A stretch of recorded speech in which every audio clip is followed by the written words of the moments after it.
कुछ दिनों पहले एक आदमी को बुखार आया और उसका शरीर हरा पड़ने लगा।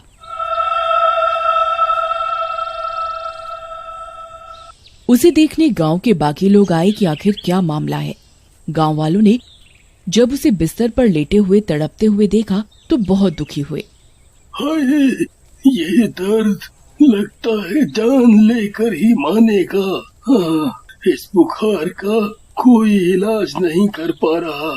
हाय, मैं क्या करूं? हाँ। ये क्या हुआ है तुम्हें भाई? तुम्हारे शरीर का रंग हरा होने लगा है और तुम्हारे शरीर पे ये फोड़े फुंसी कैसे निकल रहे हैं? पता नहीं भाइयों, ये मुझे शायद इस जन्म के पापों का फल मिल रहा है।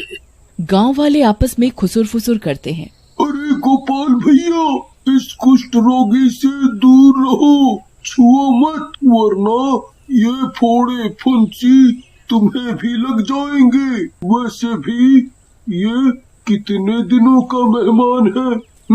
सही कह रहे हो भैया, कितनी बुरी हालत हो गई है इसकी। पता नहीं कौन से बुरे कर्म करे हैं जो ऐसा फल मिल रहा है। ये खबर पूरे गांव में फैलने लगती है और अब गांव का कोई भी आदमी या औरत पीड़ित के पास नहीं जाता था। उसकी हालत दिन पर दिन और खराब हो गई और देखने में वह बहुत बदसूरत लगने लगा। कोई भी उसकी शक्ल देखना पसंद नहीं करता था। फिर एक दिन, अरे भाइयों, मैं क्या कहता हूँ कि इस कुष्ठ रोगी को गांव के बाहर फेंक आते हैं। इस मनहूस की जब भी बात होती है दिन खराब हो जाता है। हाँ, सही बात है। गांव में रहेगा तो इसकी बीमारी पता नहीं कितनों को लगेगी। सारे गांव वाले उसे उठाते हैं और गांव के बाहर छोड़ आते हैं। अरे, ये तुम लोग क्या कर रहे हो? मैं भी इस गांव का हिस्सा हूँ। मैंने भी इस गांव के लिए काफी कुछ किया है। अब मेरा समय खराब है तो तुम लोग मेरे साथ ऐसा नहीं कर सकते। चल चल, पड़ा रहे यहीं। तेरे लिए अब हम पूरे गांव को खतरे में नहीं डाल सकते। पता नहीं क्या रोग लेके चल रहा है।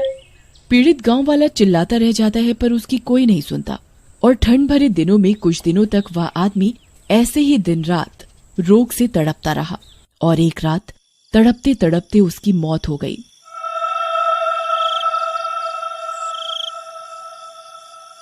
इतनी बुरी दर्दनाक मौत के कारण वह एक शैतान बन जाता है।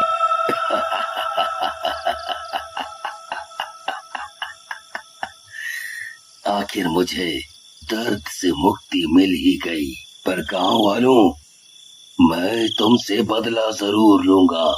तुम सबने मिलके मुझे गांव से निकाला था ना, खुद को बचाने के लिए। पर अब तुम लोगों की उल्टी गिनती शुरू।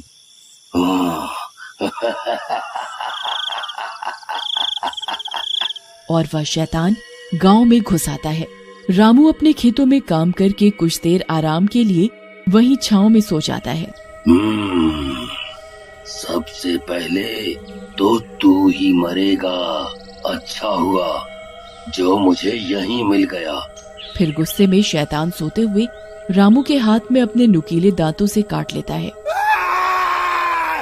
अरे भाई, कोई मेरी मदद करो, अरे मर गया रे। जिसकी वजह से उसके बीमार शरीर का वायरस रामू में चला जाता है।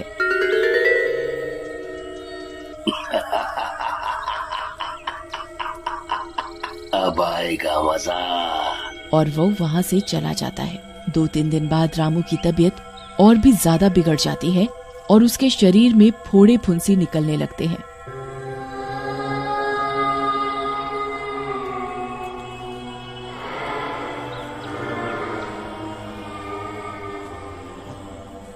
और धीरे धीरे उसका शरीर अलग रंग का होने लगता है। अजी, ये आपको क्या हुए जा रहा है? आप कितने डरावने लगने लगे हो। मैं आपके साथ नहीं रह सकती। अरे भगवान, तुमने तो कसमें वादे किए थे कि पूरी जिंदगी मेरी सेवा करोगी और 2 दिन में ही परेशान हो गई। जी, आपका ये रोग मुझे भी ना लग जाए। मैं तो अपने मायके जा रही हूँ। और वो चली जाती है। रामू दर्द में चिल्लाता रह जाता है, पर रामू की हालत की वजह से सभी उससे दूर ही रहते थे और इसी तरह रामू की मौत हो जाती है। शैतान यहाँ एक एक करके सारे गांव में अपना सुपर वायरस फैला रहा था। गोपाल, कृष्णा, पीकू और न जाने कितनों को उस सुपर वायरस शैतान ने संक्रमित कर दिया और एक एक करके सब मरते जा रहे थे। गांव में तो मानो वीरानी छा गई हो। मेरा बदला अब पूरा हो रहा है। मेरा मकसद है मैं सबको अपने सुपर वायरस से संक्रमित करके शक्तिशाली बन जाऊं और हर जगह मेरा ही राज हो, और ये अब जल्दी ही होने वाला है।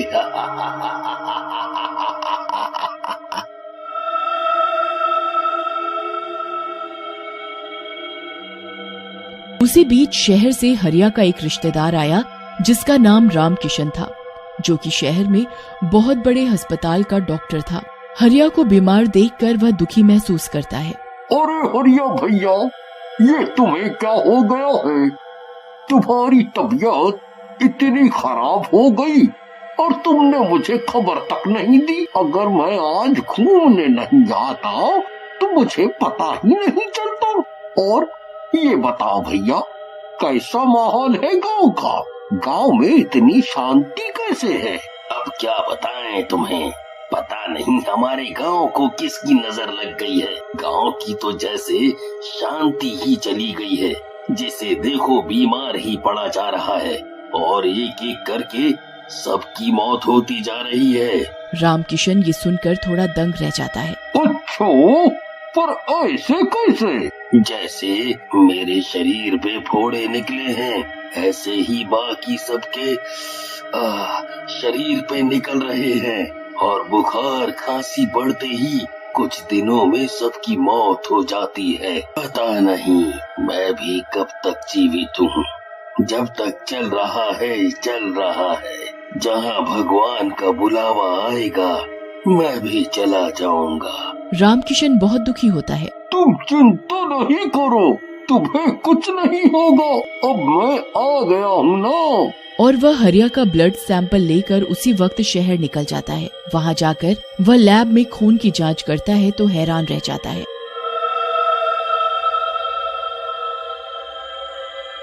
How is it possible? आज तक साइंस में ऐसा कभी नहीं हुआ। What happened, doctor? लुक, इस ब्लड सैंपल में एक वायरस के रूप में शैतान का चेहरा नजर आ रहा है। कुछ चीजें ऐसी होती हैं जहाँ साइंस काम नहीं आती। इसका जवाब तुम्हें साइंस से नहीं, किसी तंत्र मंत्र से मिलेगा। रामकिशन उसी वक्त वहाँ से निकलता है और एक बड़े ज्ञानी बाबा के पास जाता है और उसे पूरी घटना बताता है। मैं समझ गया वत्स, चलो मुझे उस जगह पर लेके चलो। डॉक्टर रामकिशन बाबा को उस गांव में लेकर जाता है और हरिया की हालत दिखाता है। देखकर बाबा उन्हें आंखें बंद करके कुछ मंत्र बोलते हैं और उन्हें दिव्य दृष्टि में उस शैतान का चेहरा नजर आता है। बेटा, मेरा ज्ञान ये बताता है कि यहाँ के लोगों ने एक आदमी के साथ दुर्व्यवहार किया था, जो अब शैतानी रूप में सबसे बदला ले रहा है, ये सुपर वायरस फैला के। तभी हरिया को उस आदमी की याद आती है और वह बाबा और रामकिशन को पूरी कहानी बताता है। चलो, हमें उसकी लाश के पास जल्द से जल्द पहुंचना होगा। और वे दोनों गांव के बाहर उसकी लाश ढूंढते हैं। वो देखो बाबा, लाश वहाँ है।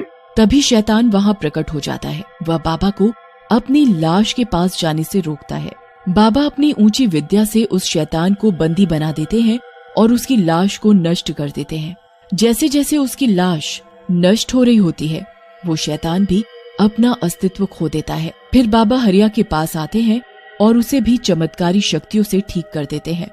देखो हरिया, तुमने और सबने पाप तो किया है, पर अब इसका पश्चाताप करने के लिए उस आदमी के नाम से गांव के मंदिर में हवन करवाओ, जिससे उसकी आत्मा को शांति मिल सके और गांव की सुख शांति भी वापस आ जाए। सभी गांव वाले वैसा ही करते हैं और हंसी खुशी रहने लगते हैं।